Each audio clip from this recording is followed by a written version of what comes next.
favorite TV, advancing kingdom lifestyle.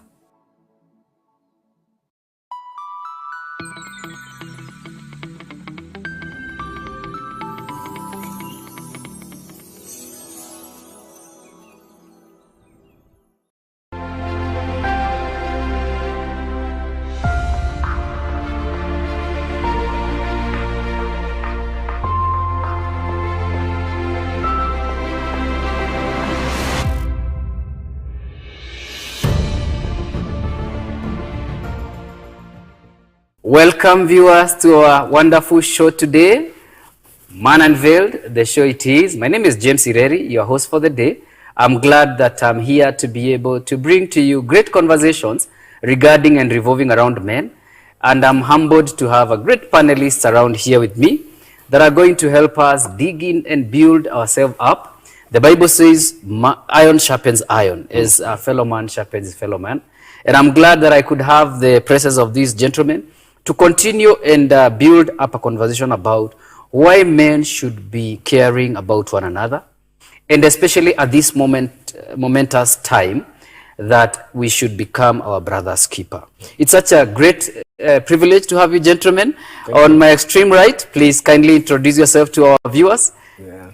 My name is David Githiga, commonly known as Reverend Gigi. I am a pastor at Palace of Worship, and I'm excited to be here to share the word of God with our fellow men. Thank you so much, and karibu for the show. Asante. And thank you for your steadfastness in responding to our invitations. You're welcome. Yes, sir. So good evening, viewers. Boniface Nyoike is my name. I'm an author, I'm a trainer, I'm a lover of developing men. Yes. And I'm very delighted to be here once again this evening. Wow. Yeah. Thank you so much, gentlemen, for availing yourself. Yes. I am humbled by your presence because I know you carry a lot of wealth of knowledge and wisdom. And we've brought you to this conversation so that we can be able to build men up and to help men become authentic in their lives and to care for one another and to offer a shoulder to their fellow brothers. And I think all of you and all of us are aware that the greatest scenario, one of the challenges we have in our today's generation is that men are feeling hopeless. And they have resorted to indulging in destructive habits and heading up into depression. And some of the things that we can do to mitigate this is to create platforms of how we can become more concerned about them. And what a great topic we have today of being our brother's keeper. So, Reverend Gigi, yes, please kick it up from there. Thank you. What we need to understand is that when we're talking about being our brother's keeper, yes, we're talking about taking interest in our brother's welfare. Yes. That means we would want them to be well, yes, physically, yes, emotionally, psychologically, spiritually, financially, in every aspect of their being. Yes. So when we talk about being a brother's keeper, we're talking about taking keen interest, yes, to ensure that they are living good and healthy lives. It also means avoiding being a stumbling block to them. True. Because some people will do certain things that will be offensive to the others. If you're my keeper, then you will also ensure that you do not stumble me. True. That you do not do things that will cause sabotage. me. Yes, sabotage. You know, it actually means that you will also be meeting my needs when there is a need. Yes. And when you're in a position to. True. Because sometimes men find themselves in a crisis where they need another man to hold their hands, to hold them out. Yeah. One of my friends keeps on saying that every man need another crazy man. Yes. You know, to get them out of their situations, yes, when they are caught up. Yes. So we actually need to be there for each other. We need to make sure that every man has support system. What we're talking about here is a support system. That as men, can we stand with one another? I find it interesting that ladies have a lot of chamas going around. And that is possibly part of the reason why ladies don't have a lot of issues like we do. Because when they go for their chamas, they are looking into the welfare of each other. Yes. Besides the merry-go-round that they do, they also do a lot of talking that help each other and support each other. Yes. Men need support system. Yes. We need to support each other so that we're able to stand and make it in life. Yes, sir. Wow.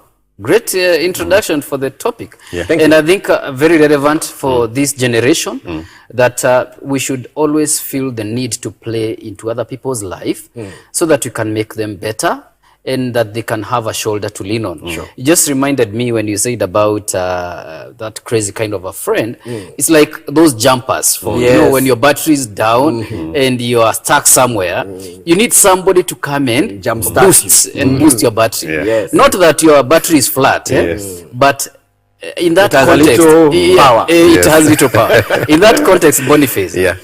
why do we need these boosters or jumpers that make us to restart our lives, and especially in the brotherly context? I think it's fundamentally for two reasons. Every man has his own vulnerable moments. Yes. There are moments where being alone is actually the highway to your destruction. True. You need other men around you that can encourage you, that can lift you, Yes. that can point you to your greatness, even when you're going through a lean season of a wilderness. And it's interesting that this is not just a concept that just works in church. You realize that even what they call gangs, they have what is called brotherhood in gangs. Oh. So it's a concept that is hardwired in men to need brotherhood, to need to be in a community with other men whose values you share and whose vision you share, right? So when you have that environment of men that share your values and vision, then your valor can be preserved, because that's the third V. Because every man has those moments when you feel like your energy levels are running low, life has taken you through a season of character development, Yes. and you need to be affirmed and reminded you are a man. You still have what it takes to scale the greatness that God has ordained for you. So you need brotherhood. It's a hardwired concept within us.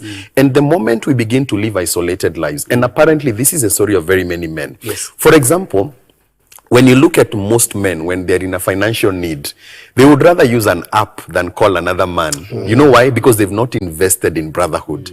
I was, again, just engaging some men the other day on just the whole issue of men and debt. Do you know why men sink into debt? It is not because they have financial poverty. It's because they have relationship poverty. Because every resource you need is within a certain relationship framework. But if you're disconnected from that framework, then you will not be able to access what is in that network for you. You remember when Jesus, the disciples come and they tell him, you know what, we need to pay taxes, we don't have money. Yes. They were only one man away who had one insight that led them to the resource they needed.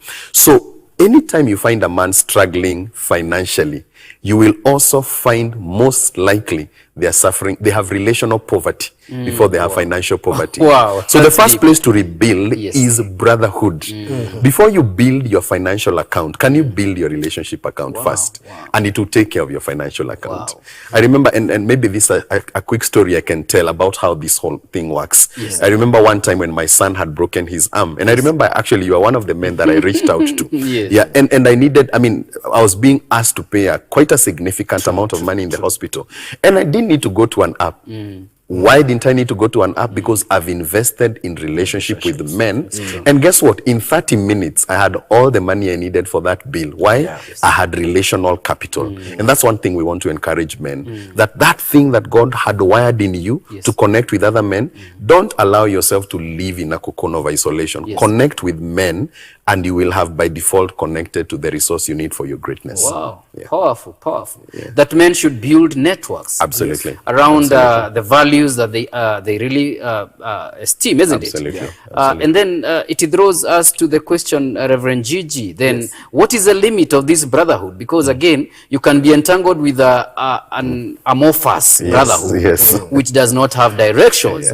And then you end up being not deliberate, not deliberate, giving valuable quality time. So what is the limit, Reverend Gigi, that a brother should extend themselves to other people? Because again, we are also limited. Absolutely. Yes. We are limited because of time, resources, and everything. Please carry on from there. We are all limited, and so we can only be of help within our means. I always tell men that you've got to be there and available within your means. In terms of time, in terms of energies, in terms of resources. You cannot give what you do not have. I am only able to be here because you invited me and I was available for that. If I was not available for it, I would have told you, my brother, as much as I would want to, it's not possible.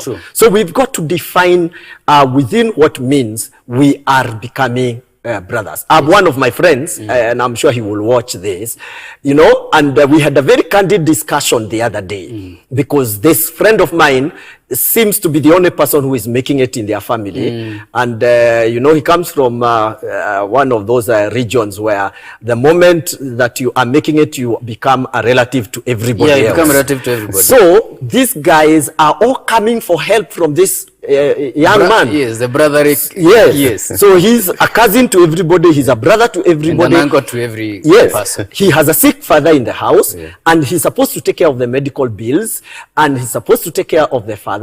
And yet, all the other neighbors are looking unto him. And we had to sit down, and I told him, you know what, my brother? We're coming up with a budget here. And we are agreeing you're only going to be helping your relatives with this amount of money within a month. Because you cannot overspend yourself until you're not able to meet your basics. That's what we're talking about. Help and be available for your brother within your means. If you feel you're emotionally stable to help in their emotional need, please go ahead. If you feel you're not able to do it, refer them to somebody else. Remember, again, you're not the only one who can help. So there are other people that are able to help as good or even better than you do. So if you feel that this person needs time and you're exhausted, and by sitting together with them, you're only going to spend time and not add value, then why spend time? Refer them to somebody else, provided they get help. So we must set limits within our abilities and within that which is also not going to ruin us. Because you also cannot go helping somebody who is sinking into depression and you yourself you're sinking. The two of you sink together. Yes, the two of you sink together. It's a worse tragedy. I would rather have one sink and the other one remain instead of losing the two of you. So you got to make sure that you're first of all in a safe place. You know those of you that swim, you know what we normally say, that I can only save you from the pool when I am sure that I'm safe myself. If I am not sure that I'm safe, I will let you drown and make sure that I'm safe. We want you safe, but we can only help you within exactly the same thing with fire. We can only help you within our means, and when we make sure that ourselves we are safe. Wow. Powerful. Boniface, I know we wanted to add something on that. Yeah, and I think the huge concept that is brought is a huge one that we need to consider. The concept of boundaries. To realize that in addition to time being limited, you are also a limited resource. And so you want to be very intentional about not creating relationships with parasites, but with partners. Because there are people who are just parasites. They are within your network to take. When you audit and find out when was the last time they put something into the relationship, you cannot trace it. So when you're drawing boundaries, you need to be aware of three things. Number one, are those people advancing your purpose? Because any person in your circle of brotherhood that is not adding momentum to your purpose is unnecessary in your life, right? So you've got to select people based on where you're going. Not just that you need brothers. Where am I going? And Amos 3:3 alludes to that two cannot work together unless they be in agreement of what? Of purpose. And then number two, do you agree on principles? Because again, you don't want to build relationships with men that don't share your principles. I was in a group recently of an alumni of a school that I used to be in. And of course, we were trying to rebuild a connection. And I realized a lot of what was being posted in that WhatsApp group does not align to my values. And I just excused myself, and they woke up the next day and they saw Boniface has left the group. Because I realized I don't want to be in an environment where I soil my conscience trying to build brotherhood. My conscience is more important than relationships. So you've got to audit, are you in the same page where principles are concerned? And then number three, there is the progress question. We are not in relationships for maintenance. We are in relationships for progress. So to the extent that those relationships are helping you to make progress and you're helping them to make progress, then you can call it a value-adding brotherhood. And by the way, the opposite side of that is a parasitic brotherhood, where men take down each other like crabs. I don't know whether you've ever heard of the story of crabs that were inside a jar. Yes. And anytime a crab would try to rise up, it would be pulled down. You don't want to be with people who pull you down and deplete you. You want to be with people who push you up. They see you rising up. They look for every resource that is available to them to push you up to the next level, not to drag you down. Wow. So those three things are key. Very key. In identifying a brotherhood. Very key. And when we future the things that really boost and motivate people to drive towards brotherhood. Then Reverend Gigi will tell us what are the challenges that people find themselves not able to connect with other brothers. Because we found that situation of people feeling that I am good wherever I am at, and I don't need other people in my life. So what are those things that really make people feel as if they've had enough? Probably from other previous experiences, and now we are trying to talk to those people. They went through such a situation of parasitic brotherhood, and we are trying to tell them, look, you can go back to brotherhood and be another person keeper. Yes, Reverend. You see, the biggest challenge is when you have lack of trust. And when people are not trustworthy, it actually breaks trust so bad. There's nothing worse in this life than betrayal. Yes. Personally, I'm a victim of betrayal on very high levels. Very high levels. Yes. Things that I cannot discuss on media. Yes. You know? And the moment that you've gone through such, it becomes very, very hard to trust again. And this is where we now ask men, can we be trustworthy enough that if I am having a friendship, a brotherhood relationship with another man, that I keep to the trust and that I make sure that I do not betray them? Because the reason as to why that brother will tell you that he cannot be in another brother's keeper relationship is because of the experience that they went through. Some have gone looking for help. Instead of getting help, they were actually totally messed more. People took advantage. You know, people took advantage of them. You know, you're trying to come out of one problem. Say, for example, you have issues with your sexuality, and you're trying to get out of them, and you end up being addicted to drugs. It's true. You know, that is counterproductive. And as a result, you find that people would rather stay alone with their problems. They are not able to trust because they've gone through a lot of betrayal. The second thing is the lack of assurance that things will be right for them and that they have the safe space that they need. Because for a man, and you know, men are very hard to open up. Very. If you find a man opening up, you will say, praise the Lord. You know, I tell you, getting that safe space where a man is able to pour out his heart, and they are sure, and they are sure that they are actually safe, is very, very difficult. True. Because again, unfortunately, men have become gossipers. It's unfortunate that we have men that are worse gossipers than the traditional woman would be told. That the moment that Nyoike shares with me, that becomes a headline in my next discussion. That I am now exposing what he shared with me in trust. Especially in confidentiality. Exactly. So it becomes very difficult for this person to actually trust again that I can have a man that will keep the confidentiality. Because the moment that we expose our weaknesses, the moment that we expose our nakedness, so to say, in issues that we are struggling with or we need help, it should actually remain that confidential. So that I am sure that 10, 20 years from now, I am still safe. I think one of the biggest challenges that men have in as far as their sharing is concerned is lack of that confidentiality that they look for, because men don't like being exposed. I shared something on social media the other day because I keep posting these things, and I wanted to address an issue with men, and one of the men actually writes very harsh words on me, saying, why don't you call us in a conference, in a men conference, rather than expose us on social media where even women see. And you know, it was just a general statement. It was just nothing personal. It's just about behavior that men need to observe. I can tell you, men become very, very sensitive to issues that touches on their, especially their personal lives in as far as their behavior is concerned. If you strip a man naked of his dignity, you have ruined him. And it becomes very, very difficult to pick up that man later on. So I would want to encourage men that let us be very, very careful of what are the feelings of this other man. Because, to be sensitive. Yes, be sensitive. Because men have got emotional needs. I don't know who said men don't have feelings. You know, I don't know who said that men should not be protected. Men, I'm sure that is what Nyoike will tell us. A man need to be protected. Can we make sure that this man is actually protected? On the flip side, every man need to develop trust in another man. That I can be vulnerable, but still be safe.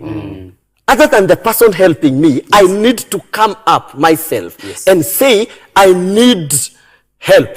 I need to be taken care of. I am going through issues that require a man to hold me by hand and move me across. You know, when we talk as men, we tell men have got no secrets as per se.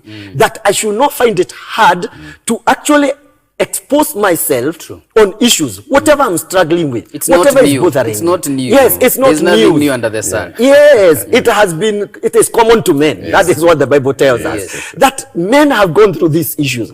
And those that are standing actually are standing because they were helped. So every man to begin to develop confidence in a certain man that if I share, I am going to be helped. That's the only way we avoid these issues about depression and issues about stress that are killing men.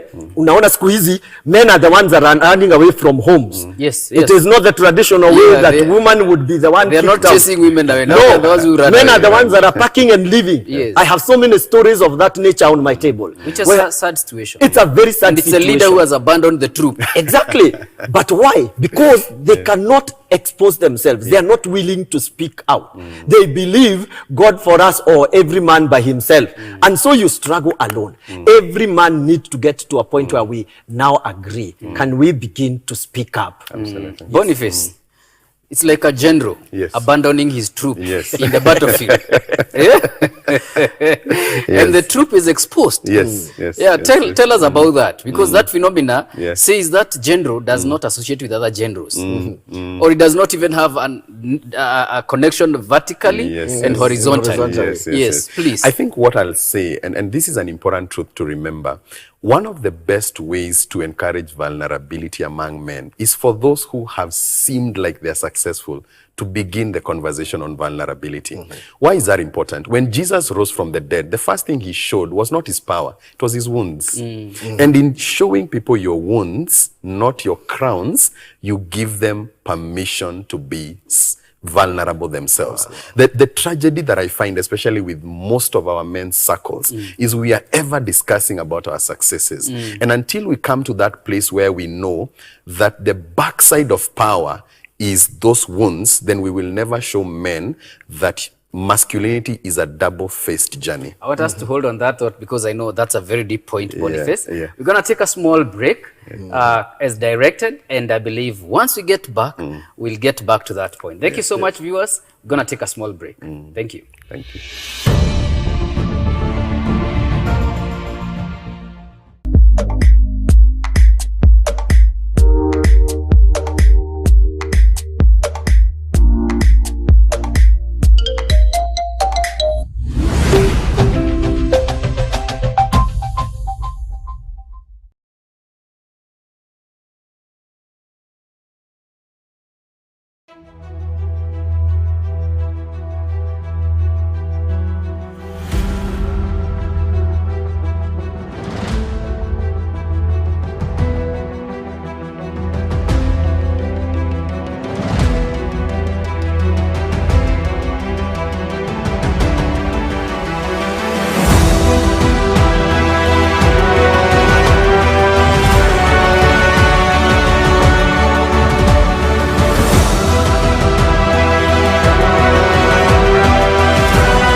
Oasis of Love Ministries International Moya invites you to New Wine Conference 2023 on 15th to 19th March 2023, hosted by Reverend Carson Minor. The guest minister will be Apostle David Duma, and the guest psalmist will be Pastor Emmanuel Mule. There will be lunch hours from Wednesday to Friday from 12:30 p.m. to 2 p.m. and revivals from 6 p.m. to 9:30 p.m. from Wednesday to Saturday. Refreshing the Pastors meeting will be held on Wednesday from 9 a.m. to 3 p.m. at Nice Hotel. Ministers and Leaders Seminar on Saturday from 9:30 a.m. to 4 p.m. and Sunday Rally from 2 p.m. to 5 p.m. The theme of the conference will be Recover, Redig, and Rename the Wells of Our Fathers. Oasis of Love Ministries International Mwea is located next to Kenya Power Offices in Nguruvani Town. This conference will be live on Oasis of Love Ministries International Mwea Facebook page, and the Sunday Rally will be live on Elevate TV.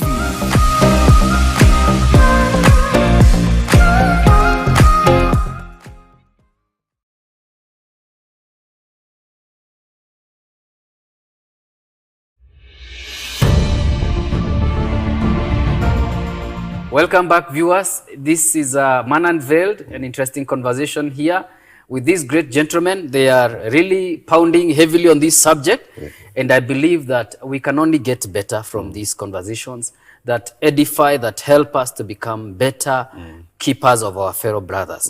And we were at that point that Boniface, you are telling us that we should, as much as we admire the success of great men, we should also try to see what areas they overcame so that they can be learning points for us. Please take it up from there. Yeah, and again, I was saying that masculinity is a double-faced journey. There is no power that does not have weakness on the other side except the power of God. But any other form of power has that double face. And I'll give a story to illustrate that. I remember one time when we went through a very difficult season with my wife in marriage. In fact, it was one of those times when you say, I think I'm tired. I think I'm regretting that I actually got into this thing. And so we decided to go and talk to an elder couple that were, you know, significantly successful in the marriage journey. And here is something very interesting that happened. The gentleman that we went to spoke to didn't give us answers. He didn't tell us, go and do 1, 2, 3. You know the way motivational speakers will come and tell you, I started my poultry business with a feather. No, it was not that kind of narrative. He just shared the struggles. And he said, you know what? Struggles are part of the marriage, but what you want to do is to keep your eyes on the big picture. You know, by the time, in fact, he just shared his life and the struggles he also had with his wife. And I left there healed, not because I found answers, but because I found a safe space that validated where I was and showed me a possibility of where I could go. So here's what we are saying. I think for those who have been privileged by God and by grace to be successful, other than always talking about what you did right, what if you just took a step back and also shared with people some of the handicaps you had along the way? That is how we encourage a culture of brotherhood. Because no man wants to feel exposed in the eyes of a superstar. We feel given permission to be vulnerable when we say, oh, every man's story is every man's story. And that's why Jesus, when Thomas says, you know, I will not believe until I see the signs, Jesus did not discard him away. He actually allows him to touch, right? So that is what will give men permission to begin to be vulnerable. This superstar masculinity that we've painted out there, like we are men without fault, that we've never struggled with temptations and challenges, is what causes men to run when they need to actually step up and show forth courage in a moment of vulnerability. And that's one of the things that I find very interesting about David, for example, as a man. Why I relate a lot with David as a man is because scripture does not just show us him killing Goliath. It shows us him sleeping with Bathsheba. So we are able to see that this man was a king, and there was a fool on the inside of him.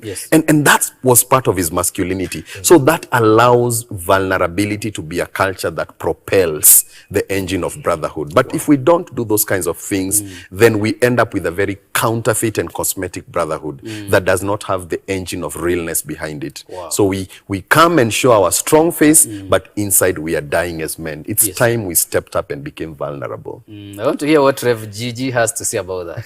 Yes, I want to say that the church must go back to times when we used to have the called traditional seminars.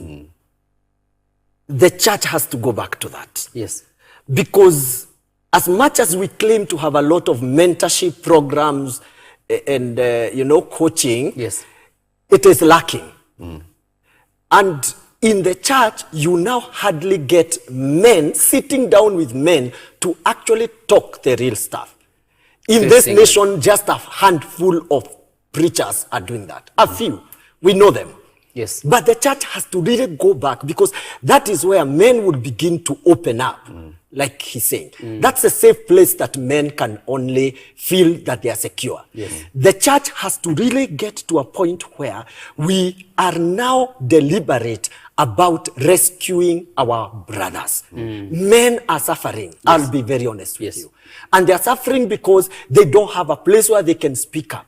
And because we don't preach these things on the pulpit, because we don't talk about them on Sundays, yes. then where are men left to be? In the wrong hands.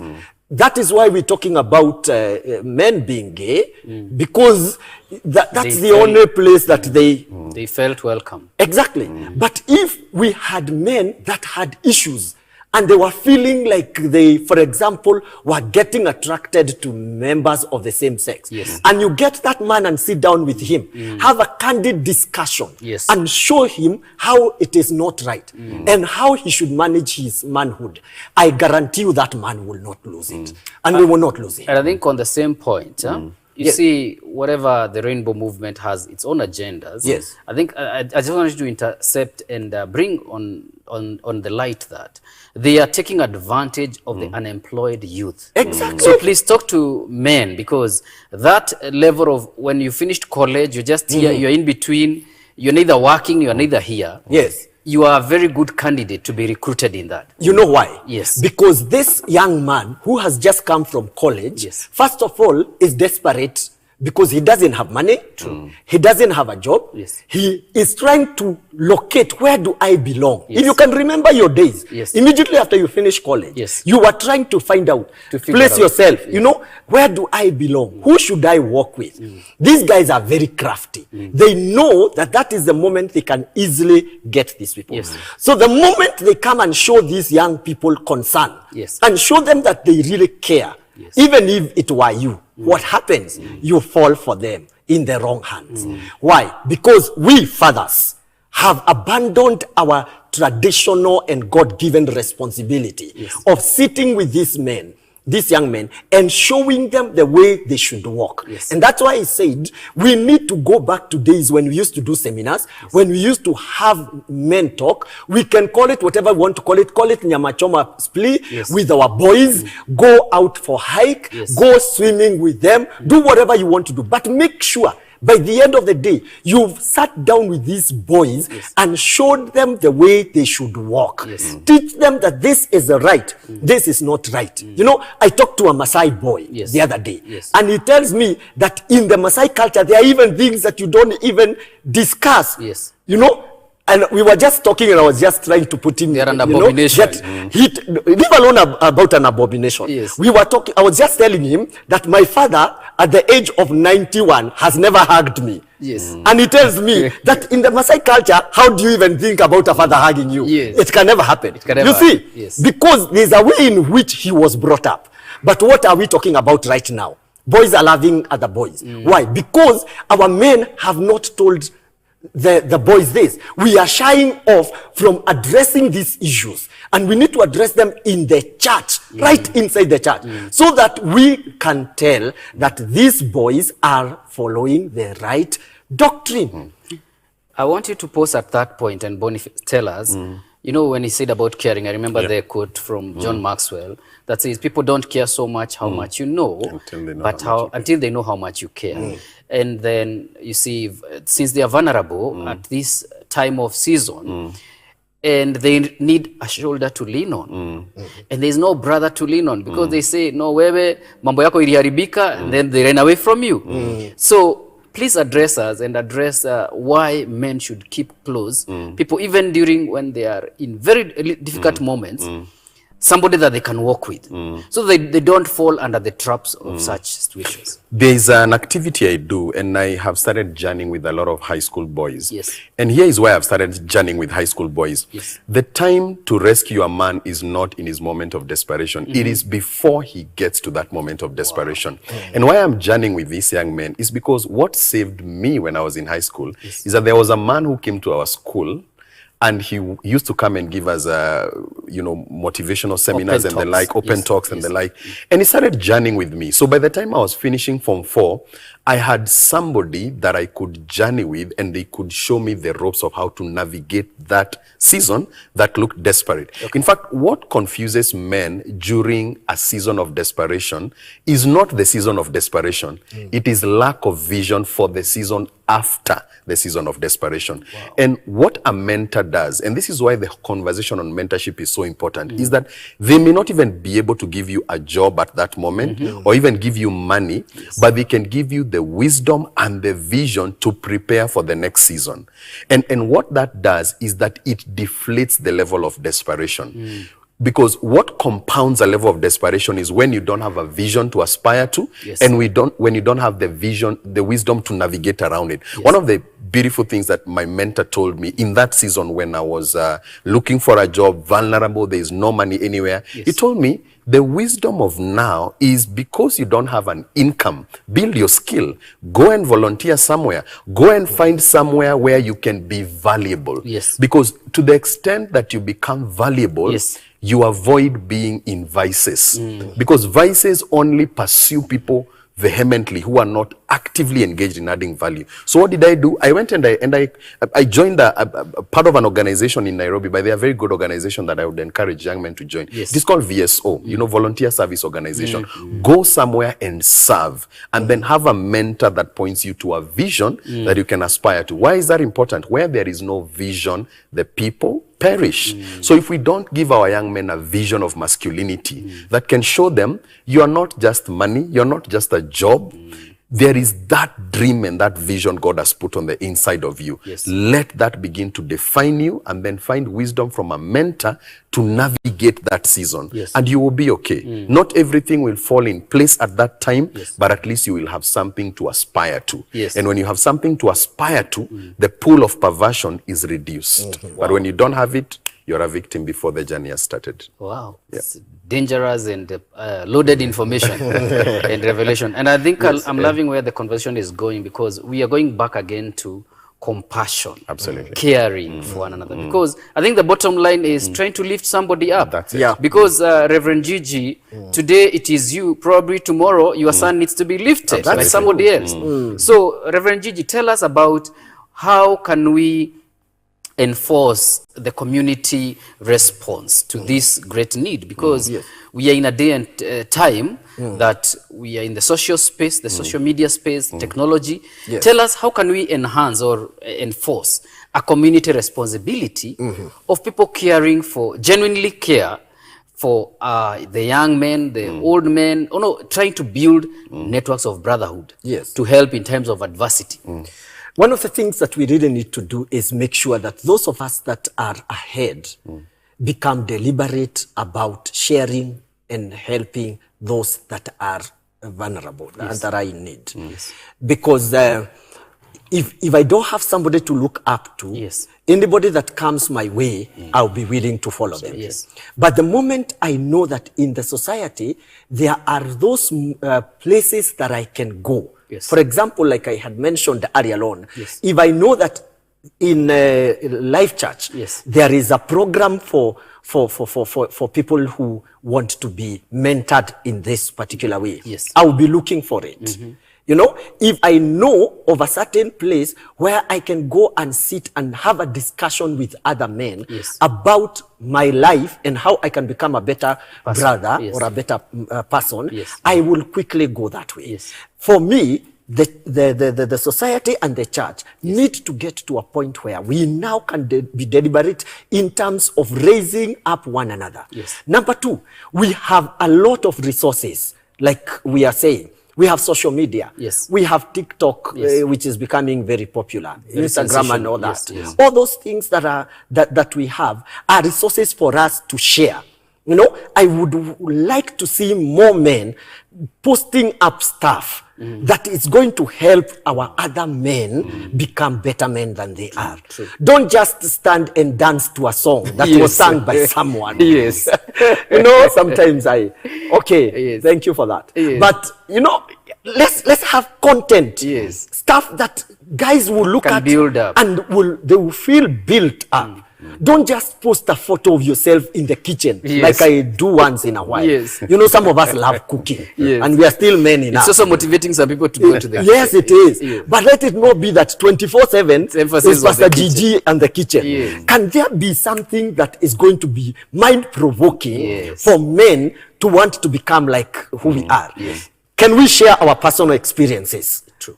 You know, because some of us, you know a bit of our stories, Yes. have those nasty experiences that have turned out to be good. Yes. You know, I like when he tells us boldly, I was at a point where I was almost regretting having gotten married. But today, I mean, I wish you would tell us how the roses are doing. You know, you know, that will actually build somebody up.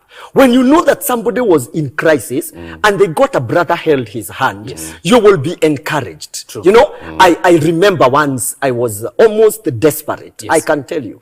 And like you know, my life has been full of those bumps. I'm one of those guys that God chose. Their lives has to be very We will bumpy. hear it in your next book. Yes, you will hear it in my next book. Yes.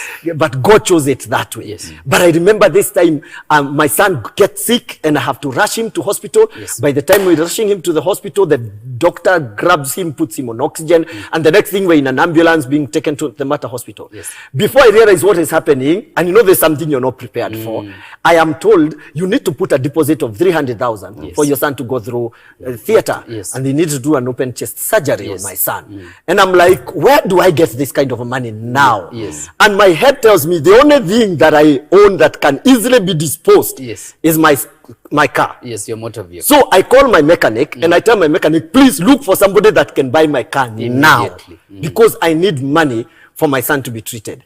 Before I discovered what was happening, because I had two of my friends, my close friends there, my friends had ganged up. Yes. And you know, without me knowing, they looked for money I don't know where, even up to now. And it is 6 years ago. Wow. And they placed the deposit for my son to be taken to theater. Wow. Mimi, by the time I was discovering, I was being You're told... almost selling your vehicle. Yes, I was almost selling my vehicle, but these guys have looked for money. Yes. And I can tell you, there is no greater feeling Yes. than when you know that I worked with people. By the grace of God, I give myself a lot to people's issues. Yes. So to me, it was like, hiya, kumbe there was a payback time. You know, and when somebody who struggles hears that, they will be like, I should never give up on those relationships that we're talking about. True. Let me tell you, we must be very deliberate that those of us that have gone through such begin to use the social media platforms that we have to make our other men know that this thing is real and it works. Because many people, I can tell you out there, think that this is a scam.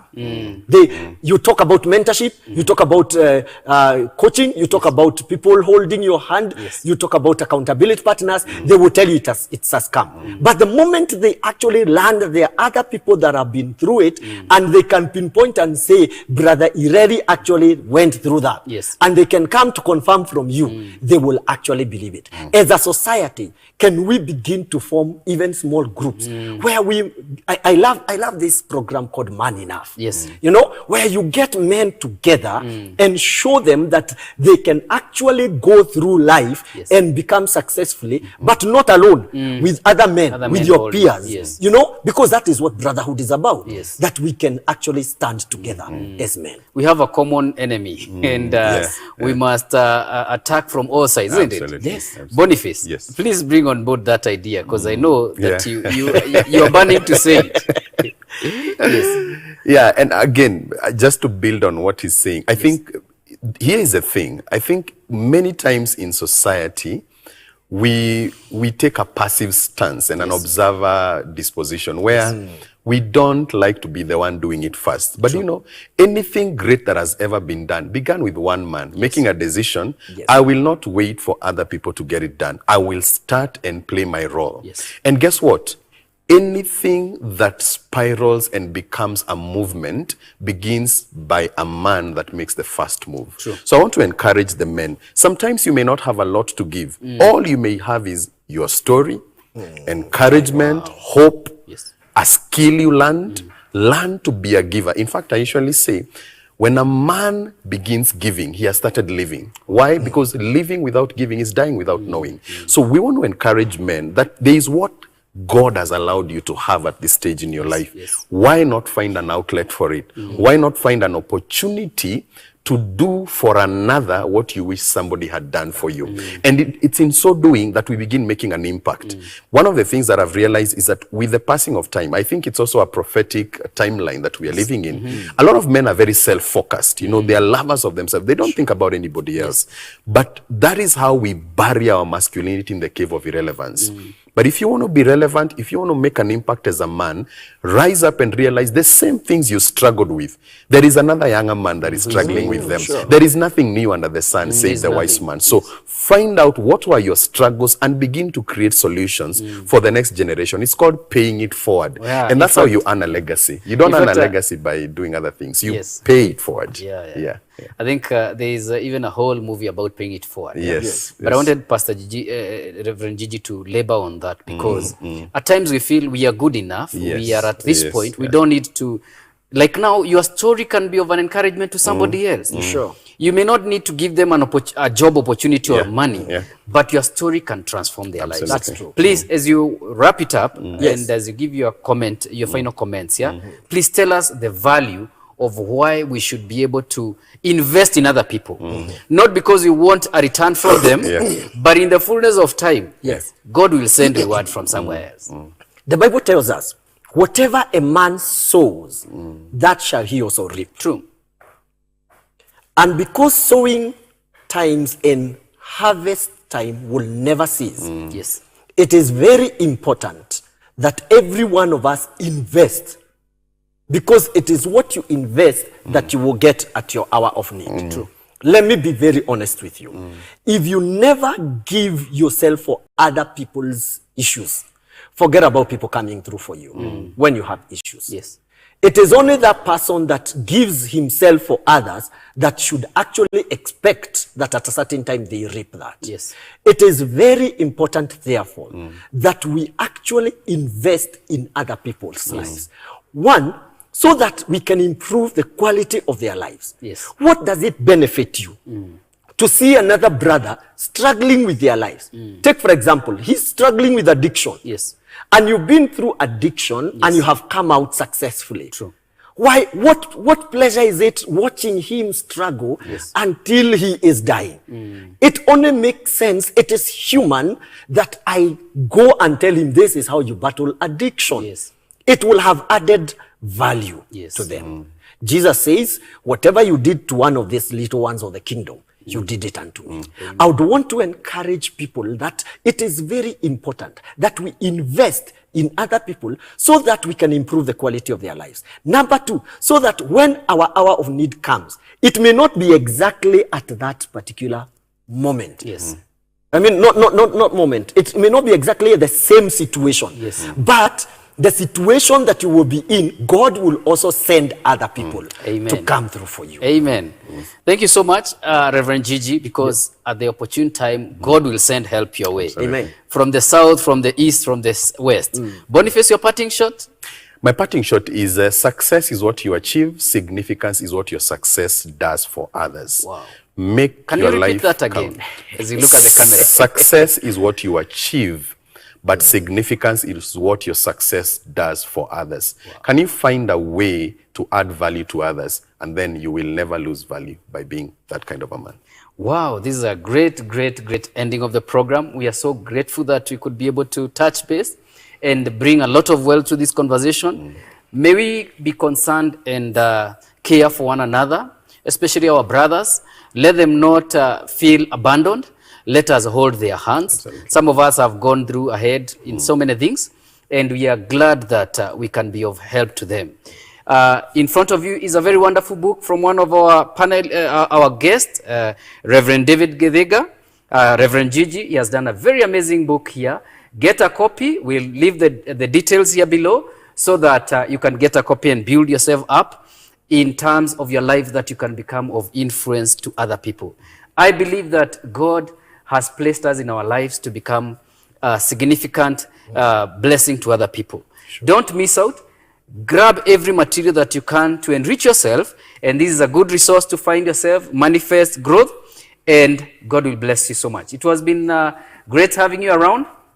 My name is James Ireri, and this show is intended for every man so that they become influence in their spheres. Mm-hmm. God bless you. Till next time, see you then. Bye.